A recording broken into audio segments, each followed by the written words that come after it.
Welcome back to What Arty Noobs with General Disturbance. This is an M53 M55, the Tier 9 American SPG.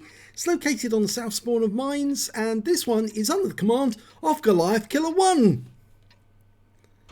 Now it happens to be Goliath Killer 1's birthday when this was played. Yeah, he was having a quick game whilst he was a birthday boy, probably scoffing down on the cake. And it looks like he's just going to park behind the bush. He's not going to do anything more extravagant than that. Now aiming towards the enemy. Okay, 32.89 seconds is the reload time. It's an 8-inch howitzer, which is the equivalent to 203mm. And it's capable of 1050 alpha. And oh, he's got a lovely target there. An AMX-30B puts a round near him for 296. Wasn't actually on the target, but very close. Now he's going to pull back a bit further. He did wreck that car. Now that might give the enemy Arty a clue to where he was, but he's pulled forward again. Okay, MX-30B and a Batchat 25 AP, which is the Tier 9 version. He's almost loaded.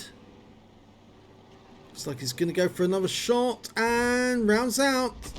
And he hits the Centurion for 306.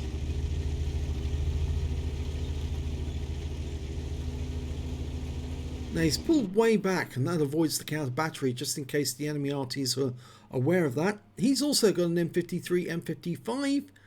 And well, we're looking into the far top west corner of the map. See if we could see any tracer from him, but we couldn't. So instead what we're going to do is aim for the standard B. We're loaded. There's the standard B. Looks like he's trying to get away from there actually.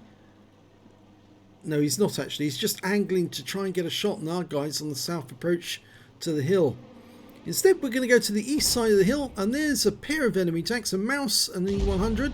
They're both 100%, so let's ruin that for them. Fire a round in. And he got a direct hit on the E100 there for 104. Oh, if only he had some... Oh, he does have some premium shells. Now would be the time to get the premium shells out and hit all of these guys together. Of course, premium shells increase the blast radius. Makes it 12.2 meters instead of the 11.1 that you get normally. And of course, that means that these tanks would all be affected by the same shell. Double bubble. Rounds out. Landed right in front of them. Didn't hit them, but landed and did damage to both. Now he's pulled back. Though they can't see him from this position, but somebody up on top of the hill might be able to spot him. Looks like the enemy T95 just fired at our T95, and we're almost ready to shoot again. Let's see if we can stun these guys and hit them at the same time. Ready? Ready? Rounds out. Oh, only the E100 and the T95. Oh, the Mouse did get stunned, but he didn't lose any hit points off the stun, off the shot.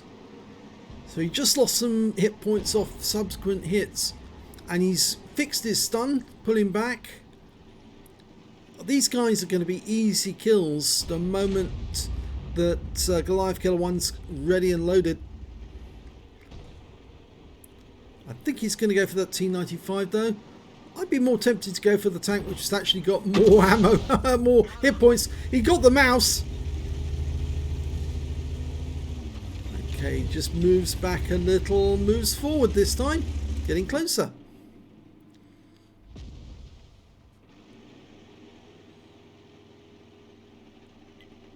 T95's using the wreck, and oh, well, that didn't work very well for him. Our T95 got the kill shot. With 3 tanks down on the enemy at this moment, so things aren't going too well. But there's the E100. We're loaded, rounds out, direct hit, 256.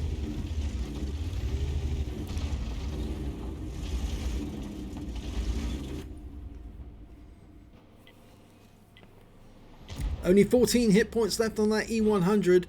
It's going to be killed the next shot.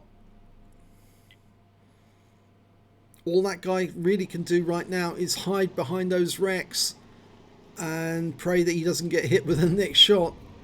He just bounced one. Oh, but died to the E75. So we're switching targets over to the Conway, and I think we're too close to the building. Or is it that tower on the hill? He's going to go for the AMX-30B and splashes in for 108.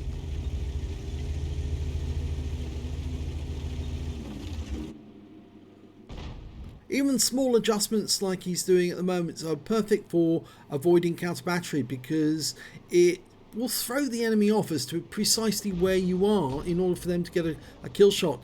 And once he's loaded, he might be able to splash kill that AMX-50B. He's low enough on health now that a near miss is going to take him out of the game. Here we go. Rounds out. Yep, got him. That's his second kill.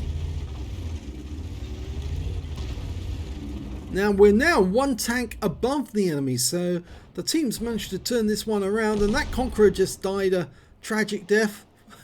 Not. Next target's the Conway, but unfortunately that tower is getting in the way again. His teammates are indicating the Progetto off to the east side of the map, but I don't think he can hit it from this position very easily. He might have to move over to the centre. He's having a look to get a shot at that standard B. It's a difficult shot because he's just over that hill. Progetto's gone down behind him. Oh, that standard B. Oh, the Progetto died. Progetto got taken out by the T54E1, who's up on the hill. And the Leopard prototype's moving forward.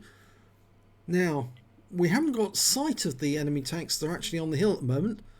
And Goliath Killer 1 is kind of exposed, actually. He's sitting outside the bush. Now he's looking for the enemy Arty to see if he can spot them. He really needs to pull back behind the bush. The enemy Progetto on the east side of the map's been killed by the E75. He fires at the T54E1. Didn't pick anything up, but he's changing position. I think that would be a smart move, because once he's in a different position, he doesn't have to worry about relocating.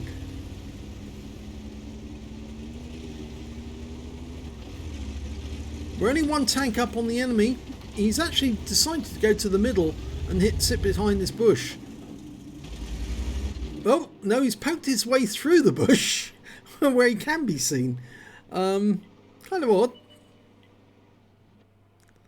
Arty killed him from C1. Somebody is indicating that there's an Arty in the Nigel spot. C1. Rounds out in the Conway. Direct hit for 418. So we now know where the enemy Arty is. He was in the C1 spot. They've lost their Conway. And it looks like the Leopard prototype's about to find their Arty. If he is in C1, we'll spot him any second. No, he's not there. The Leopard would have seen him, so which means he must be in grid square A1. And we're looking in the castle grounds at the moment, trying to get a shot on the T30. And he does. 85 hit points. It's all racking up. The Leopard prototype couldn't find the enemy Arty where we thought it was, so he might be in A1. And that's why it was a smart move for Goliath Killer to look in that corner. There's 4 enemies left. There's only 3 left on our team. Oh, no, let's change that. Now it's 3 left on either side. The T54E1, he's in sight of our Leopard prototype, but the Leopard prototype's asking for fire on that T54E1. And he's coming down this side of the map, the east side of the map. Our T110E4 is actually on the centre part of the hill. I think he's going after the T30.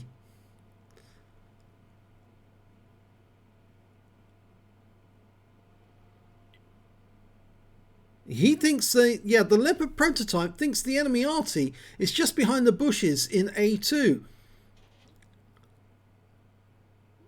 Now would be a good time. He's going into the corner to have a look in there. If he's not there, it's very likely he's in A2. He is in A2.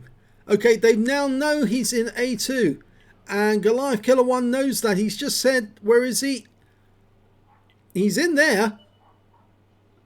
And now the T30 has been found. There he is. And he just got hit by the T110. The Leopard prototypes found the enemy Arty. We're going for a hit on the T30. Rounds out. Direct hit. 470. A good hit. But he was seen. And he was seen by the T54E1 when he fired. So he has to move because the M53, M55 just took out our Leopard prototype. This is going down to the wire. The T54E1 is now fighting it out with the T54, the T110E4 rather, and he's just killed him. He got rid of the T30, now he's got rid of that, and that means the only enemy left is the M53, M55. Our T110E4's only got 5 hit points left. Now we know where the enemy Arty is, and he's more than likely going to be loaded, ready for a shotgun. But he's not going to be expecting an Arty to go after him. And he's trying to escape, and now he's suddenly realised he's just about to see an enemy Arty in front of him, and that's a kill shot from Goliath Killer. He took him out, wins the game. Nicely done. Let's have a look at the end of battle stats. It's an ace tanker for Goliath Killer 1 in the M53, M55, and on his birthday. He got a bruiser medal for getting at least 5 critical hits. He got 16 in that one, and his win rate for the game was 3,911, which is Super Unicum standard. Let's have a look at team score. He didn't get the highest damage in the game. That actually went to the T54E1 on the enemy team with 4,720 hit points of damage. The next high scorer was the T110E4 with 3,961. And after that, it was in fact the T30 on the enemy team with 3,525. Goliath Killer managed to get 3,071, so it was no slouch. He was doing a lot of damage in that game. A lot of damage. His teammates in the Leopard prototype got a Confederate, and the Skoda T50 also got a Confederate out of that game. When it came to kills, it was the T110E4 and the M53, M55 on the enemy team. Both got 5 kills apiece, and the next high score after that was the T30 with 4 kills, and then came Goliath Killer with 3. When it came to base XP though, it was Goliath Killer who did better. 1,139, 1,077 to the Skoda T50 and 968 to the E4. He fired 14 rounds, got 5 direct hits, no penetrations, but 20 splash. Damage of 3,071 hit points, of which 3,020 were at more than 300 meters. 7 enemy vehicles hit, 3 killed, and 88 hit points of damage assistance, and this is why his XP is so high, 1,688 hit points of stun assist off 17 stuns. He earned 49,440 credits on a premium count, and after ammunition resupply took away 23,260 credits. He got 25 bonds for taking part in the battle, and 1,708 XP, times 2 for the first victory, 3,418 for completing the mission and events, took away 6,835 experience points altogether. So really good battle on your birthday, that one, and I like the way that he actually did move to the centre. I would have moved over onto the island actually and shot from there, but no, he did the right thing. He played it as he saw it and he got it right, and yep, nice little victory on his birthday. If you enjoyed that replay, please give this video a like and do subscribe to our channel please, and thanks for watching.